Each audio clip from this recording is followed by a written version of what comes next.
Hi hello friends, welcome to Haji's kitchen. இன்றைக்கி நம்ம கிச்சனில் ரொம்ப டேஸ்டியான நாட்டுக்கோழி கிரேவி தாங்க. அதுவும் சின்ன வெங்காயம் மட்டுமே வச்சு செய்கிற இந்த கிரேவி ரொம்ப ரொம்ப டேஸ்ட்டாக இருக்கும்.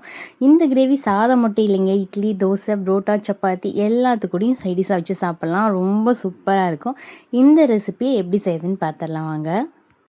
ஃபஸ்ட்டு நம்ம கொஞ்சமாக இஞ்சி, பூண்டு, 4 பட்டை, 4 கிராம்பு, 5 ஏலக்காய், ஒரு சின்ன ஸ்பூன் சீரகம், ஒரு சின்ன ஸ்பூன் சோம்பு எடுத்துக்கலாம். இதை மிக்ஸி ஜாருக்கு மாற்றி நல்லா ஃபைனாக அரைச்சி எடுத்துகிட்டு வந்துடலாங்க.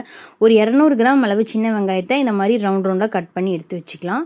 அதே மாதிரி 3 மீடியம் சைஸ் தக்காளி இந்த மாதிரி குட்டி குட்டியாக சாப் பண்ணி எடுத்து வச்சுக்கோங்க. மல்லித்தூள் 1 ஸ்பூன், மிளகாய்த்தூள் 1 ஸ்பூன் எடுத்துக்கலாம். நான் இன்றைக்கி ஒரு 1/2 கிலோ நாட்டுக்கோழியை நல்லா க்ளீனாக வாஷ் பண்ணி எடுத்து வச்சுக்கிட்டேங்க. இப்போ ஒரு கடாயில் தேவையான அளவு கடலெண்ணெய் ஆட் பண்ணிவிட்டு எண்ணெய் நல்லா சூடானதுக்கப்புறம் நம்ம கட் பண்ணி வச்சுருக்க சின்ன வெங்காயத்தை ஆட் பண்ணிடலாம்.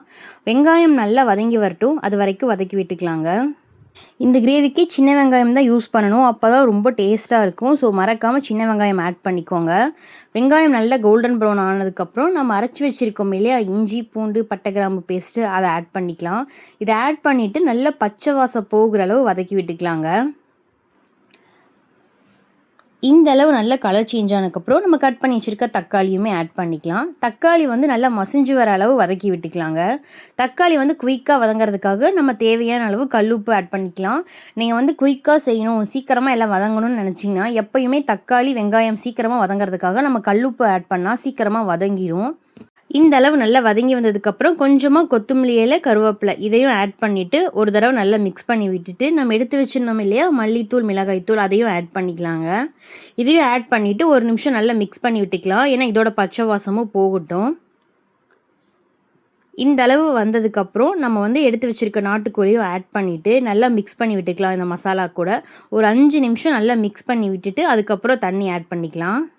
இந்த மாதிரி கிரேவியில் மிக்ஸ் பண்ணி விட்டால் தான் கறியோட ராஸ்மெல் அடிக்காதுன்னு நான் எல்லா வீடியோவிலையும் சொல்லுவேன். ஸோ இதே மாதிரி மிக்ஸ் பண்ணி விட்டுட்டு மசாலாலாம் நல்லா இந்த மாதிரி கறிக்குள்ளே இறங்கினதுக்கப்புறம் நம்ம தேவையான அளவு தண்ணி ஊற்றி விட்டுட்டு நல்லா மிக்ஸ் பண்ணி விட்டுடலாங்க.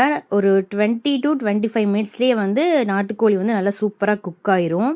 நீங்கள் குக்கரில் செய்கிற மாதிரி இருந்துச்சுன்னா ஒரு 3 விசில் விட்டிங்கன்னா சூப்பராக சாஃப்டாக குக் ஆயிருங்க.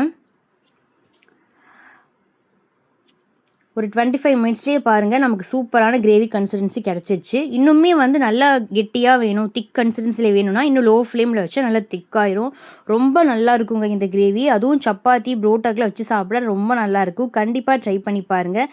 இதே மெத்தடில் ட்ரை பண்ணிவிட்டு எப்படி இருக்குன்னு மறக்காமல் கமெண்ட் பண்ணுங்கள். இந்த மாதிரி ரெசிபி வீடியோஸ் மட்டும் இல்லாமல் baby weight gain video, skin care ப்ராடக்ட்ஸோட ரிவ்யூஸ் இது எல்லாமே நம்ம சேனலில் அப்லோட் பண்ணிகிட்ருக்கேன். ஸோ மறக்காமல் ஒரு சப்ஸ்கிரைப் பண்ணி நமக்கு சப்போர்ட் பண்ணுங்கள். நீங்கள் பண்ணுற ஒவ்வொரு சப்ஸ்கிரைபும் எனக்கு ரொம்ப பெரிய சப்போர்ட்டாக இருக்கும். தேங்க்ஸ் ஃபார் வாட்சிங்.